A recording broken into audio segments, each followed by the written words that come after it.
cabinets, if you see them in certain homes, especially, they were very expensive.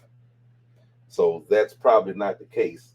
What's really happening is that when you see colored cabinets, it's a testimony often to the wood that was used to make it, which is why it got painted. So are color cabinets cheaper? Normally, yes, because they use a lesser wood and they can hide all the imperfections, etc., with the wood with paint. So when you see someone, especially in certain neighborhoods, with brown cabinets, stained cabinets, that would be, you need to understand that that's to show off the wood that was used to make those cabinets. Certain woods have certain grain patterns that those who know what they're looking at realize that this was a pretty expensive piece of wood. Most painted wood is made from poplar or pine, which is easy to paint. It doesn't have a whole lot of character in the wood, and it's very inexpensive. But when you get into stained wood, stained grade wood, you're talking about maple and oak, and in the South, especially Louisiana, cypress, which has very distinctive wood patterns within the grain of the wood, which you want people to see in order that they might be able to identify the wood you used on that cabinet. So that is actually identifying that that was a pretty expensive cabinet, because all of those woods that I named, and there are other ones, there's Adler and a whole lot of other ones, each of those cost more, or more expensive woods than poplar and pine, which is usually what you have on painted cabinets, or birch. Birch is also used to paint. So that's something you need to know about this idea of people with brown kitchens are poor. And there you have it, the Forrest Gump of woods as well.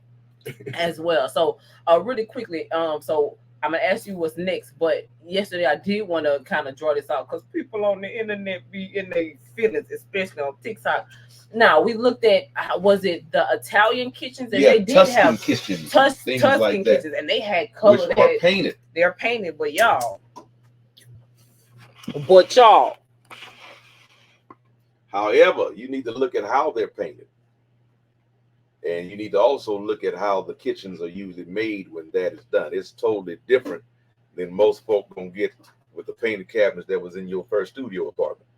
Okay. If you know what I mean. Yeah. I mean, they actually have gold leaf paint trimming it out and things of this nature. And probably the hood that they have in their kitchen costs more than a whole lot of our whole kitchens. You know what? As I started to grow up, I am like a hood whore. I love to go to people's houses and look at how creative they get with their hoods. Because I've seen some very, very fancy ones. And people have lots of fights about how the expensiveness of a hood. I think this one is cool on this background. Yeah, but I don't like it. I told you that, huh? I think it's got to go. That's why I didn't finish putting it together. Okay. I got to, it's going. I'm going to build something. It's cool, though. So it was originally supposed to go in your mama's kitchen. And it didn't fit. We put the cabinets together too close for this one to fit.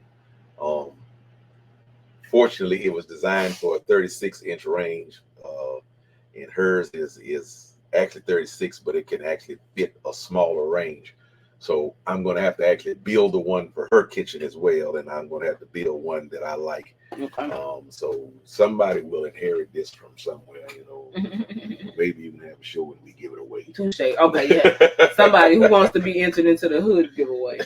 All right. So what's our next move? You about to put this hot water cornbread, cornbread on the skillet? Don't say hot water. You know how I feel about hot water cornbread. That's something them Yankees do in North Louisiana. All right. We're waiting now for get our white smoke on our La Crusette, and we're gonna do our cornbread bottom on this, and then we're gonna pull some of this gumbo we had for Christmas out of the refrigerator and fill it. So we're not okay. So in my mind, I was thinking pie crust at the bottom, and then cornbread, and then gumbo, and then pie crust. Well, the reason I'm doing it this way, and this like I say, it's totally experimental. It's the way my mind is thinking. I need to try to make this cornbread bottom as thin as I can on the bottom. Okay. And what we have to consider is that the cornbread is going to rise. Okay. And I was worried that, first of all, it's going to be hard to fit it on the top without it soaking as a batter into the mix. And then even if I try to leave it raw on the top, it's still going to rise, and I might have a big puffy top, and it soaks up all of the juice for the. And so, are you going to put just the seafood, like the meat from the gumbo, on it, and then, like I said yesterday, put the gumbo juice on top? I'm going to try to put the meat on the cornbread, and hopefully I'll have it solid enough where it will fill with juice, and then the pastry with all of that underneath it, like a pot pie. Now what I'm hoping is that my roux is thick enough to mimic what you usually see in the filling of a pot pie. We're gonna see, y'all, because I'm confused a little bit. So we also may have a situation where the cornbread still soaks up and it falls apart and it's soggy. And it's right. So we're hoping that we can do it in such a way that it finished cooking in the oven, and all that we're trying to experiment with remains solid. All right, I need to take this. Go ahead, take it. That boy said he got some business to tend to. Yeah, and he got to tend to it because T is T, bitch. And But yeah, y'all. So what else? What we gonna talk about while that boy gone? I'm trying to see.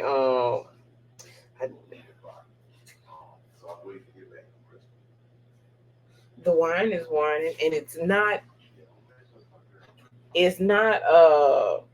heavy. It's not chunky, but it's like a mix between like a Pothic red and a Merlot.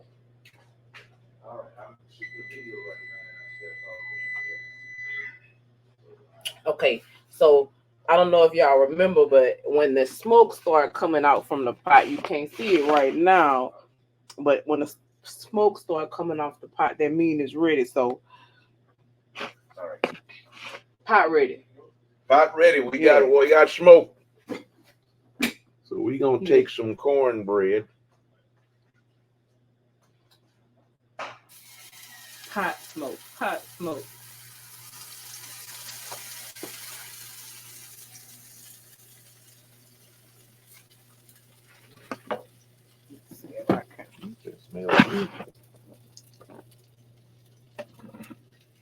We're gonna put this on the side. I'm gonna turn my fire down some more because I don't want this to burn. And so you're gonna wait to. So are you gonna put the? But we're gonna treat this like we're doing pancakes. We're gonna wait till we get a certain amount of bubbles on the top, and then we're gonna flip it, and we're gonna pull it. Okay. So when we flip it, we're gonna just let the heat that's already in here cook it a little bit more, and we're gonna pull it because we want it to remain somewhat raw and finish cooking so that it doesn't burn in the oven. What I was thinking was you didn't flip it; you keep it like that. Put the food in it, and then like the seafood in it, and maybe even some juice, and then cook it in the oven still. It would have been cool if we had an interactive thing with the people on right now, and we could have actually did. Okay, so which one do you think? And then we could have actually went with that. Oh, you know what? I was gonna ask you, should we go live? I should have went live. He ready. Here, I'm gonna move out the way so you can have the flipping. Come pass up here. He might be crunchy, y'all. He looking a little sexy black on the other side, y'all. So I'm gonna actually cut the fire now.